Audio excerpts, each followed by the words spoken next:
नमस्कार दोस्तों, stock curies के एक और वीडियो में आपका स्वागत करता हूं। दोस्तों, आज मार्केट क्लोज होने के बाद मैं वीडियो बना रहा हूं। ठीक है, जैसा कि मैंने बताया, ये 3 EMA के सेटअप पे, ठीक है ना, इसी पर ही मैं कंटिन्यू कर रहा हूं। मैं कोई और सेटअप नहीं कर रहा हूं। मार्केट में हजारों सेटअप है, हजारों स्ट्रेटजी है।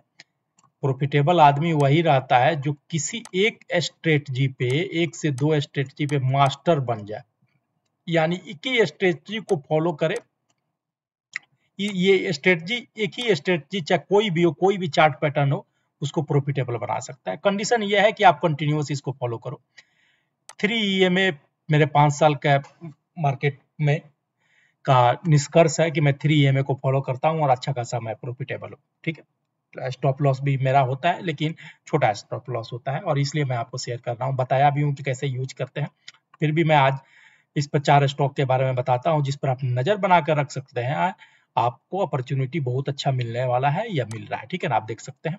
तो पहला स्टॉक है मेरा टाटा एल्क्साई। ठीक है ना, टाटा ग्रुप की कंपनी है। पिछले 2-2.5 साल में काफी पीटी हुई है। ठीक है, मैं आपको क्यों बता रहा हूं कि 2.5 साल में पीटी हुई है। चलिए मैं एक बार आपको मंथली चार्ट में आपको दिखा दूं, ताकि आपको समझ में आ जाएगा। बाद में मैं आपको बताऊंगा। ठीक है, मैं आपको इस स्टॉक को रिकमेंड करूंगा कि इसको लॉन्ग टर्म के लिए भी जरा एक नजर इस पे डालिए। ठीक है ना, इसका वेबसाइट जाकर चेक कीजिए। टाटा ग्रुप की कंपनी है, इसलिए मेरे को खास इस पर ज्यादा फोकस रहता हूं मैं। ये देखिए, ये है 10,780, 1 अगस्त 2022 को बनाया था, यानी कि लगभग आज से 2 साल पहले। मेरा ये one of the favourite company है, और लगभग मैं 10,000 के प्रॉफिट पे मैं अपना प्रॉफिट बुक किया था। ठीक है, मैंने बहुत अच्छा, और अभी तक के स्टॉक मार्केट में मैंने सबसे ज्यादा प्रॉफिट बुक जो किया है, ये टाटा एल्क्साई में है। यानी ऑलमोस्ट टॉप से जब नीचे आ रहा था, तो मैं लकी हूं कि मैंने इसमें प्रॉफिट बुक किया था, लेकिन फिर मैंने वापस री एंट्री किया हूं इसमें। ठीक है ना, मैंने री एंट्री यहाँ से यहाँ के पीरियड में मैंने री एंट्री किया है, और मैं और भी बुलिश हूं। मैंने अपना प्रॉफिट बुक कर लिया। लेकिन चलिए देखिए, तो मंथली इसका क्या है कि ऑल टाइम हाई था 10,780।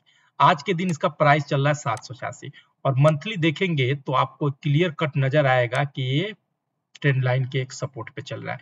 इसका नियरेस्ट जो हाई है 9,000 का है। ठीक है ना, जो 2024 में ही बनाया था, जनवरी के आसपास में। अब मैं आपको इसका डे टाइम फ्रेम पर लेकर चल रहा हूं और दिखाता हूं कि स्विंग ट्रेड का किस तरह का इसके अंदर सिचुएशन आ सकता है। ठीक, देखिए, ये इसका जो रिसेंट हाई था, ठीक है ना, 9,000 के आसपास में, और इसके बीच में देखिए कि इन्होंने लो बनाया है। ठीक है ना, 6700 के आसपास के इन्होंने यहाँ पर लो बनाया हुआ है। लो बनाने के बाद ये कंसोलिडेशन देखिए, ये कंसोलिडेशन के बाद ये इंडिसिसिव कैंडल देखिए, और इसको 7,000 के लेवल को इन्होंने फ्राइडे के दिन ब्रेक किया, और आज के दिन लगभग 10% की तेजी के साथ इन्होंने 7800 समथिंग का टच किया, और 7683 पर क्लोज दिया। अभी इसमें आप समझने वाली क्या चीज है, चार्ट को मैं थोड़ा सा जूम करूंगा दोस्तों, चार्ट को मैं थोड़ा सा जूम करूंगा। क्या आपको मेन समझने वाली चीज है, प्राइस एक नीचे से कंसोलिडेशन के बाद, नीचे से काफी कंसोलिडेशन के बाद, अब प्राइस जाकर अपने सारे मूविंग एवरेज और मेन साइकोलॉजिकल पॉइंट 200 डेज के ऊपर क्लोज किया है। ठीक है, अब इसके लिए टारगेट क्या बन रहा है, पहला ये है, और सेकंड है 1900। लेकिन ऐसा नहीं है कि एकदम रॉकेट की तरह जाएगा। अब यहाँ पर इसको कंसोलिडेशन होने दीजिए। ठीक है ना, धीरे धीरे इस बीच में क्या होगा कि रेड लाइन ऊपर की तरफ शिफ्ट हो जाएगा, और इतना शिफ्ट होगा कि ये आने वाले वक्त में ग्रीन येलो को क्रॉस ओवर कर लेगा। जैसे ये क्रॉस ओवर करे, हमारी एंट्री कंफर्म है, हमारी एंट्री कंफर्म है। ट्रेड करने के लिए बोल रहा हूं मैं। जो लोग लॉन्ग टर्म के लिए बैठे हुए हैं, भाई आप बिंदास बैठे रहो, कोई मुश्किल नहीं है। ठीक है, मैं तो यहाँ पर भी एंट्री लिया हूँ 200, क्योंकि मेरा लॉन्ग टर्म का टारगेट है, तो मैं लिया हूँ। मैं बात कर रहा हूँ जिनको स्विंग ट्रेड करना है, 1-2 दिन का यहाँ पर कंसोलिडेशन कैंडल मिले, इसी बीच मूविंग एवरेजेस का क्रॉसओवर हो जाए, तो आप 9,200 के टारगेट को लेकर इसमें अपनी पोजीशन बना सकते हैं दोस्तों। लॉन्ग टर्म के लिए जाना चाहते हैं तो मैं आपको सजेस्ट करूंगा कि इस कंपनी पर नजर बना के रखें, इस कंपनी को जाकर सर्च करें, कंपनी काम क्या करती है, तब आकर उसके बाद डिसीजन लीजिएगा। दूसरा है बैंकिंग सेक्टर का हाथी, जिसका नाम है HDFC बैंक। ये देखिए, हाल फिलहाल इन्होंने लगभग 1800 के आंकड़ा को टच किया, और वहां से गिरावट आई। अब इस पीरियड में क्या है कि नीचे से देखिए यहाँ पर कंसोलिडेशन होकर गया है और हमारा लॉजिक एंट्री का क्या है कि मूविंग एवरेजेस का क्रॉसओवर होना। क्रॉसओवर यहाँ पर हो गया था, रैली आई, अब वापस आकर इस चीज को रिटेस्ट किया 1600 को। इसी बीच में देखिए रेड वाला लाइन वापस लगभग 1600 के आसपास पहुंच गया है, 1589.91। तो इसी का हम सपोर्ट को लेकर इसके ऊपर हम अपनी पोजीशन बनाएंगे और पहला टारगेट 1800 का। अगर 1800 का निकाल दिया तो पिछले 3-3.5 साल में 1800 का लेवल इसको नहीं निकाला है।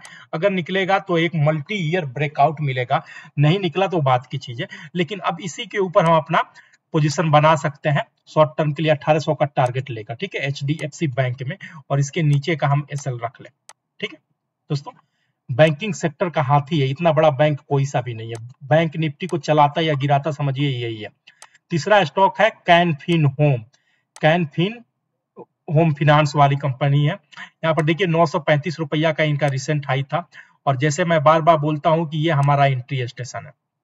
जब तक ये झुक कर इस तरीके से क्रॉस ओवर ना हो जाए हमारा एसएल हिट नहीं होता है। आप देखिए यहीं से 200 डेज के बाद से टकरा कर अपना रिवर्सल जा रहा है, तो अब इसके ऊपर अपनी पोजीशन बना सकते हैं।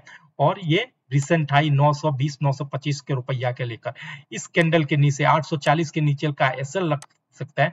मेरा एसएल जो है वो ये है, आप अपना एसएल 840 के नीचे का भी रख सकते हैं, कोई इशू नहीं है। ठीक है दोस्तों, क्योंकि आप देखेंगे एक लॉन्गर टाइम फ्रेम पर तो ये थर्ड टाइम पर अटेम्प्ट कर रहा है ब्रेकआउट का, क्योंकि यहाँ पर ये पहला अटेम्प्ट था। यहाँ पर देखिए ये पहला अटेम्प्ट था, फेलियर का 90% चांस है, और ये सेकंड अटेम्प्ट है। यहाँ पर पोटेंशियल है कि यहाँ पर ब्रेकआउट कर दे, और ब्रेकआउट करे तो आपको 5 से 7-8% का यहाँ पर प्रॉफिट बुक करने को मिले। ना भी करें, यहाँ से रिवर्सल मिले तो निकल जाइएगा, क्योंकि यहाँ से अभी भी आपके पास अच्छा खासा टारगेट है 920 तक का। और चौथा स्टॉक जो है मेरा रिको ऑटो। रिको ऑटो हाल फिलहाल में ये देख सकते हैं 160 के आसपास का लगभग इसने आंकड़ा टच किया। ठीक है, उसके बाद से आया, जैसे मैं बार बार बोलता हूं कि जब इसके अंदर प्राइस मिले ना तो बेस्ट रहता है। एसएल रेयर केस में जाता है, और जाता भी है तो बहुत छोटा रहता है। देखिए यहां तक गया, फिर वापस आया, यहां से भी यहां गया, अभी फिर वापस 200 डेज के नीचे के पास से फिर वापस रिवर्सल ले रहा है। अब जैसे 128-30 के ऊपर प्राइस यहाँ पर निकले 127 के आसपास आप ले सकते हैं, 150 का पहला, 160 दूसरा टारगेट के लिए। तो रिको ऑटो, ये चारों स्टॉक हो गया दोस्तों। अगर ये स्टॉक सिलेक्शन पसंद आया, अगर वीडियो पसंद आता है तो प्लीज, अगर आप देखते हैं तो प्लीज लाइक कर दिया करें अपने दोस्तों को। अगर ज्यादा पसंद आ रहा है तो अपने दोस्तों के साथ शेयर कर दिया करें इस चैनल को। थैंक यू दोस्तों।